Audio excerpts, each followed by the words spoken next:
Hello guys, good evening. Kumusta po kayo lahat? Dito po kami ngayon sa Irawan Terminal. Nanggaling po kami sa bayan kanina. Nag-drop po kami ng pinya na nanggaling po ng Batara sa Palawan. And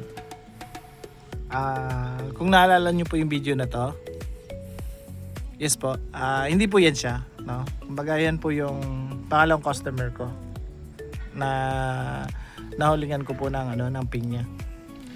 So ang kwento ko po ngayon is hindi po patungkol sa kanya, patungkol po ito dun sa ate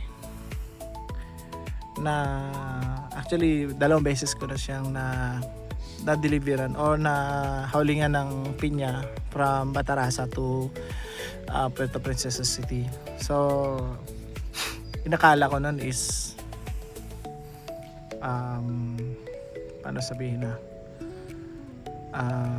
yung unang deliver ko po kasi sabi niya, kuya itabi mo lang dyan, so may sidewalk po siya, pero hindi naman siya totally sidewalk. Meron kasi isang portion doon na medyo maliit lang, siguro mga 12 inches. Doon niyo po nilalagay yung kanyang mga produkto. Kumbaga parang pinagbigyan po siya ng may-ari doon since which is private property naman, na doon siya magbenta. No, hindi ko alam kung anong usapan nila. So, unang deliver ko po sa kanya noon, parang okay lang, parang as normal customer, ganun. Drop mo, then okay, bye-bye. So, pangalawang deliver ko po sa kanya, nakita ko po kung ano po yung sitwasyon niya. Siguro, ewan lang may mga tao siguro na makikita yung sitwasyon niya. Parang okay lang yan, normal lang yan. Pero alam mo yun guys, for almost ilang linggo na siya na nandun. Doon lang pala siya natutulog sa may gilid. Seriously? Baga, yung pinyan niya nandun, yung higaan niya nandun lang sa gilid konti.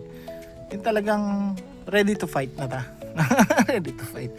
Kumbaga, accepted niya na wala siya matutulugang magandang kama. Basta, kasi ang rason niya, para makapagbukas siya ng mas maaga. No? Hindi na siya nagpaganda ng higaan. Kumbaga doon lang sa gilid. Sabi ko nga, inoferan ko pa nga, tay, may katul ako dyan. Baka gusto mo. Hindi, okay naman daw. May kulambo naman. Kaya lang, talagang very uncomfortable talaga doon sa area niya na yan. So guys, baka mapansin nyo po dyan sa may gilid po ng Red Cross, please support naman po. Kahit na pa isa, dalawa, nabili po ninyo ng mga pinya, malaking bagay na po yun. So lagi niya pong kinukwento na yung sakripisyo niya na yun, hindi lang yun para sa anak niya. Naririnig ko po sa kanya, sakripisyo na yun para sa nanay niya. Imagine, may edad na siya nun. Pero ang iniisip niya is nanay niya, sa tatay niya. Grabe no? Kaya nakabag po talaga ako sa mga ganong klaseng tao, no? Hindi lang yung sa anak niya, pero mas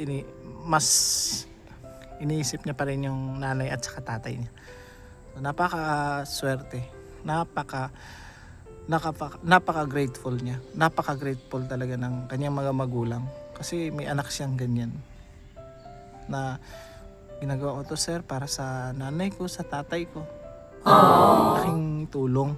Kumbaga, siguro talagang yung sa effort, sa tiyaga niya, sa sipag nilang mag-asawa, talagang worth it po nabilihan sila ng pinya, no? Along lang po yun siya, along Red Cross, H. Mendoza po, Rizal Avenue. So baka magawi po kayo dyan, please support naman po sila ate, no? Play ko na lang po yung video. Check nyo na lang po yung area nakunan ko naman po ng maikling video yun, and pakiusap ko na lang po sa mga viewers natin dyan, please support na lang po, please support, and kahit paano, kahit konti lang, kahit isang peraso lang, mabilihan lang po ninyo si ate. Napakalaking bagay na po yun, kasi sabi niya, kung sa Batarasa lang po ako magbebenta ng ng pinya sa isang araw, ang kikitain nila sa buong maghapon na yon is pinakamalaki na po 300 or 200 pesos. So sa 200 pesos na yon, saan mapupunta yun? Binabanggit niya, nanay at tatay niya. Meaning, hindi lang sila mag-asawa at saka anak niya, ay isang anak lang.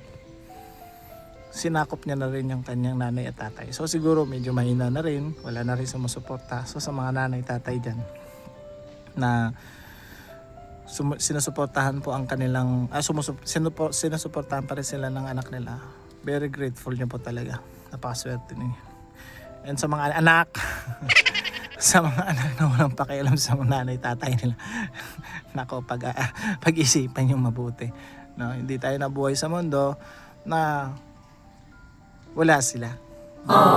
Kahit sa maliit na paraan,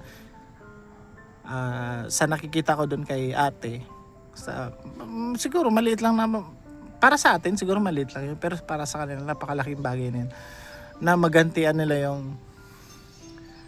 yung paghihirap o sakripisyo ng nanay simula nung maliit, no?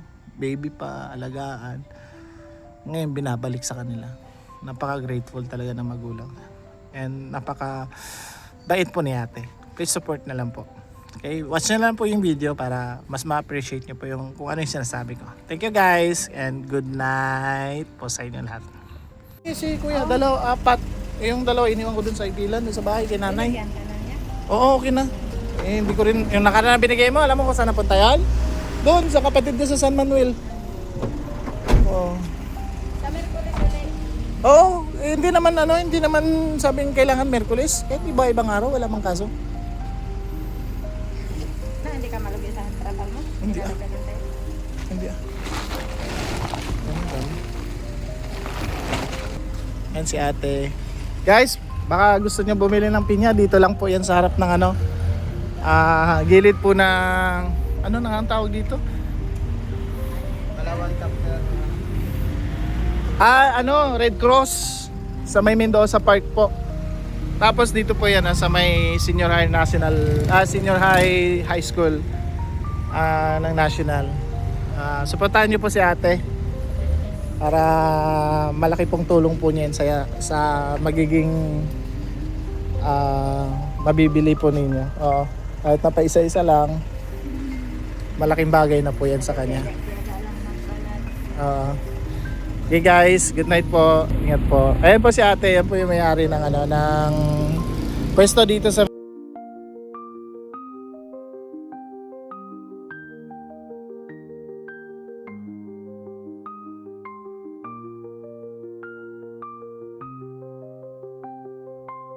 may sa may gilid po ng Red Cross, sa may anong street na nga to, Koy? H. Mendoza? H. Mendoza to da? Yeah. Okay guys, salamat sa suporta ninyo. Good night.